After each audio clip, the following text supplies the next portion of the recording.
I hear people getting all twisted in knots about this all year long. It's like they're trying to say something without saying the other thing. And quite frankly, it's impossible to do. You can't do it. And that's why I said it the way that I said it, which is you have to pick one side. I'm not bothered if you think that Brock Purdy on some level is being elevated by his surroundings. I actually think it's kind of crazy to think otherwise. Like, is Brock Purdy elevated by Debo and Kittle and Ayuk and Trent Williams and Christian McCaffrey and Kyle Shanahan? Well, only a stupid idiot would say otherwise. Of course, this is a very, very good situation. But what bothers me is if someone shares that opinion and then in the next breath is like, and this Shanahan guy with all of the choking. No, you don't get to do that. You gotta pick a side. If you think that multiple QBs could be Super Bowl champs with the 49ers, a la that quarterback's not even necessarily a special player, then I'd argue you're saying Kyle Shanahan is absolutely, by far and away, the best coach in the NFL because we've never seen that before. And I know he brought up Andy Reid, and he did set those two apart. And while I think Andy Reid is the second best coach in the NFL, Andy's never done that. Andy never took also ran quarterback to the Super Bowl. In fact, the comp would be Alex Smith, and they were good. But guess what? They couldn't win in the playoffs.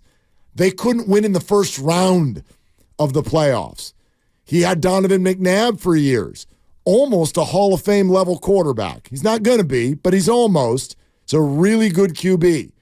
And yes, they went to a Super Bowl, but he could not get that team over the top, and they had great rosters. Then he gets Patrick Mahomes. Now he can't stop winning rings. And so Kyle Shanahan is being held to a different standard.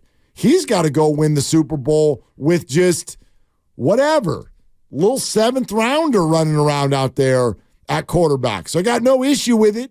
If you think Brock is lesser than, it's fine. But understand that in my mind, that means you're saying Kyle Shanahan's the best, and it ain't close. But it's more than just the coach. It's about the roster, and that's the part that you are leaving out in terms of the discussion, because it's not solely about Kyle Shanahan as a great coach. It's about the fact that he's surrounded by Pro Bowlers. Juszczyk, Pro Bowl, and McCaffrey, Pro Bowl. No, it's and the you best have all roster, these guys. For sure. You have all these guys around him who are elite. So it doesn't come down to just the head coach. And if you think that Brock Purdy's mediocre, it doesn't just mean that the coach has to be the best coach in the history of football, because he's surrounded by great players as well. Well, I didn't say history of football, but I certainly said Sure. right now, and he absolutely is the coach that I'd take if I had any choice of anybody who's active.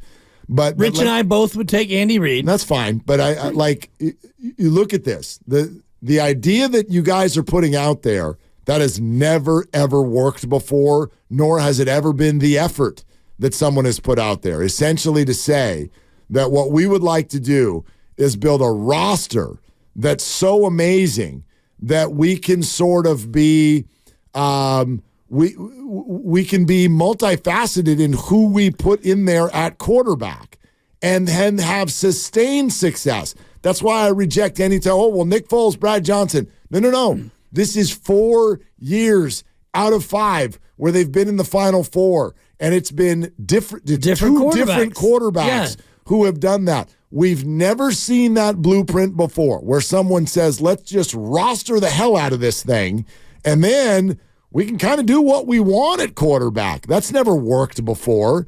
And so I get that there's... For a sustained period of time, you're saying. I understand. Look, this hasn't worked yet.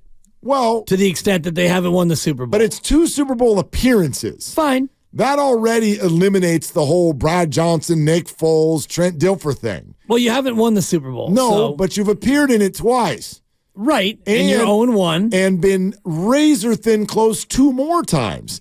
That's a different resume than any of these other guys we're talking about. Why have you not why have you not won one? Well, as that you comes know, down there to are multiple reasons. Right. And the biggest reason is the quarterback hasn't been good enough. And Jimmy Garoppolo wasn't good enough. And that's one time. Right. That's one time. It was one time, and then when you went up against the Rams, that was another time. But that's not a clean argument that was on Garoppolo. No, but I think when you look at fair or not, when you look at the shortcomings of the team, but the first thought is always Jaquiski Tartt. Fine, fair or foul? It's not my first thought. Okay, but that's clearly it's what fans want to do, and just like we look at the Super Bowl and we look at the overthrow of Emmanuel Sanders, and we say, "Oh, it's Jimmy Garoppolo." Well, there's a number of other things beyond just Jimmy Garoppolo, like but the refs. Yeah, exactly. I was watching the highlight of that George Kittle offensive PI again. What an absolute bleeping joke that was. Wow. What a total flipping joke that call was. I'd have to go back and look at the film. Saw the highlights of the Bosa hold again too. What a total flipping I'll let him play in the Super Bowl, you know that. Joke. Those two calls, non-calls were. Anyway, onward. Yeah, looking forward to not watching the game with you this year. No doubt. With the beggary that goes on in your house. Oh, come on, dude. I mean, there's got to be a middle ground here. Sure. I actually don't spend the majority of the time watching football belly aching about refs. I really don't. I think you and I have come in here on Mondays after football games now for 2+ seasons. Yeah. And it's been few and far between, if ever, that I've come in here and been like, that didn't go well because of refs. But we do have to set aside sometime a little bit of space for that was crap.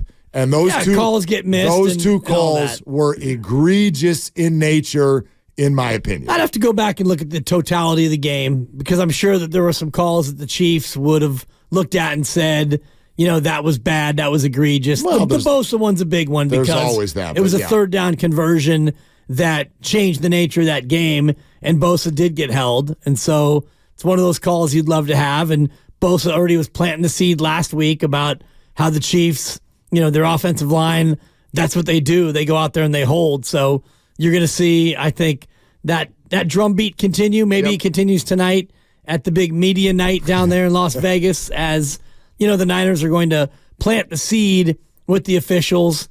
And already they're planting the seed, pun intended, about the field issues. So maybe they're already getting their excuses all queued up in case they happen to not do it again. Maybe Kyle can look at the field and say, wow, we didn't have the proper practice facility, and that's why we were unable to get ready for the game.